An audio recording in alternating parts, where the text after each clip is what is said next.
Good afternoon. How are you? E aí, pessoal, tudo bem? Tô aqui mais uma vez para a gente conversar um pouquinho sobre a nossa disciplina. E hoje, na verdade, eu vim aqui para a gente dar uma recapitulada nos conteúdos gramaticais que a gente viu, né, ao longo desses dias, né, nesse segundo trimestre. Porque na próxima aula, que é na próxima quinta-feira, nós faremos nosso primeiro teste, né? Nosso teste AV2, tá? Então, tenho certeza, pelo que eu tenho acompanhado de vocês, que vocês estão entendendo, né? Dando continuidade no conteúdo, que me deixa muito feliz, tá? Parabéns, 8º ano. Mas eu vou dar só uma recapitulada aqui pra gente conversar um pouquinho sobre o que vai cair na avaliação, tá? Primeira coisa, eu gostaria que vocês, além de ouvir, né, ver esse áudio, que vocês acompanhassem a leitura das páginas 3 à página 24, tá? Porque, gente, eu entendo que também, olhando, relendo, né, tendo o visual, né, que é o que o texto escrito, a gente às vezes compreende um pouco melhor. Então, tudo aquilo que vem agregar coisas boas pra gente, eu acho interessante, tá? Se não entendeu, vocês também podem recorrer às postagens das aulas anteriores, né? Onde eu expliquei gradualmente, né? No comecinho eu fiz bem lentamente, quando a gente começou a ver o comparativo, por exemplo, dos adjetivos de 3 sílabas, né? A gente viu primeiro afirmativa, depois negativa, interrogativa e assim por diante. Então, assim, é um conteúdo que é bem comum na língua, né? Porque o tempo todo, como eu já falei com vocês, a gente está comparando coisas, pessoas, né? Lugares e até atitudes, né?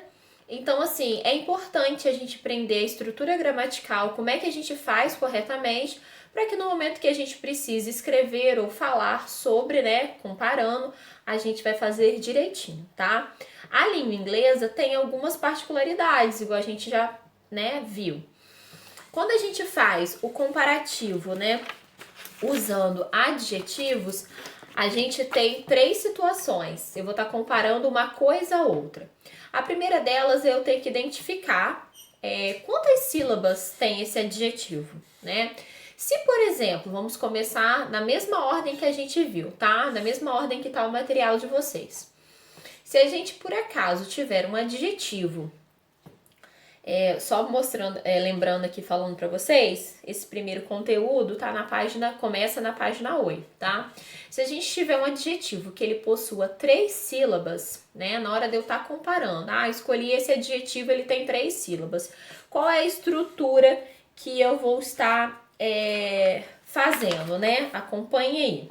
A gente vai usar a palavrinha more, mais esse adjetivo de 3 sílabas, mais a outra palavrinha them, ok? Se eu tiver que comparar, por exemplo, né, vou usar o adjetivo, por exemplo, expensive, né, que é caro, né, a tradução. É um adjetivo de 3 sílabas, né, ou mais. E aí, como eu vou produzir isso, né, vou usar, então, o more, esse adjetivo mais a palavrinha them. Vou estar, por exemplo, o meu carro é mais caro do que o seu, né? É uma forma de comparação usando esse adjetivo de 3 sílabas ou mais, né? Outra coisa importante que todas as vezes que eu for comparar, independente da quantidade de sílabas que eu tiver, 3, 1 ou 2, a forma negativa, o not, que é a palavra de negação, ele sempre vai vir antes desse more, por exemplo, desse adjetivo, tá? Então, para adjetivo de 3 sílabas que eu vou estar negando, eu vou usar, né? Comecei o sujeito, o verbo, né? Not, more, adjetivo, them, ok? Isso para adjetivos de 3 sílabas. Continuando aqui, a gente logo em seguida, na página 13, nós vimos os adjetivos de uma sílaba, tá?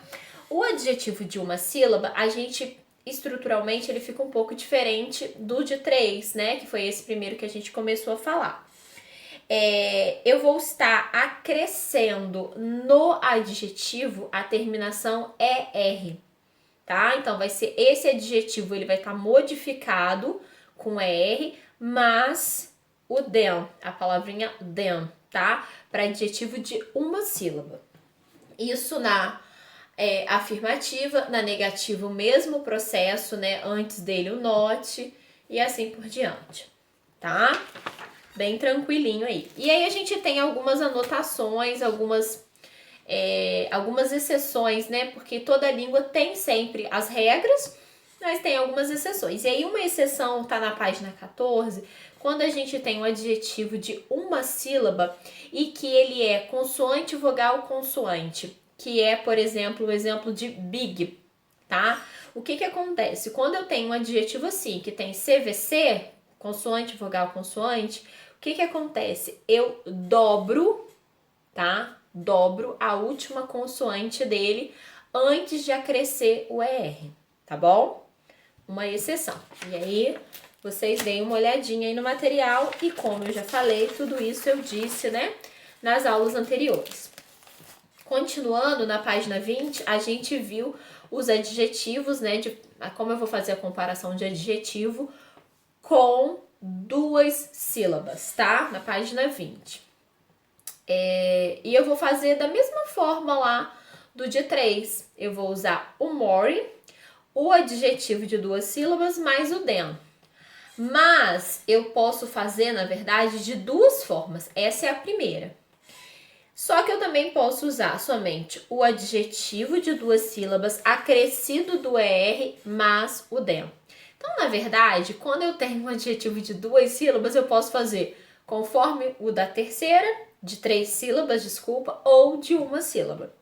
Eu disse para vocês que eu sugeria que vocês usassem a primeira forma, que é o more, adjetivo de duas sílabas, mais o them. Porque na segunda forma de se fazer, a gente tem algumas particularidades. Não é que não pode fazer, tá? Pode fazer, deve conhecer, deve entender.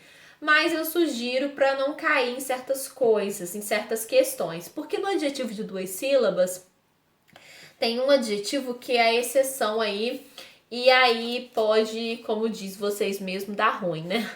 Então eu sugiro, para não criar confusão nesse primeiro momento que a gente está aprendendo, tendo esse contato, de usar a primeira forma. Mas depois, claro, pode usar, deve, né? Se entender tudo direitinho, pode. Eu só tô tentando falar isso para facilitar vocês, tá? E todas essas exceções, especificações tem no material. O material é excelente. Podem consultar, né? Devem ler e reler quantas vezes achar necessário, tá bom? Então é isso, pessoal. Se vocês tiverem alguma dúvida, como eu já disse, volto a repetir, voltem nas aulas, né? Se mesmo assim não tiver entendido, Samara, voltei nas aulas, fiz a leitura, não consigo entender por nada, preciso falar com você. Ok, vamos nos falar, tá? Tô aqui para ajudá-los. A minha intenção é que vocês realmente consigam, que realmente vocês compreendam o que é proposto, tá bom? No mais, beijinho e bye bye. E lembrando, né, gente, eu tô fazendo essa revisão porque a nossa avaliação, né, a AV2, o teste vai ser na próxima quinta-feira, no caso, dia 13 de agosto, ok? Um beijo, tchau!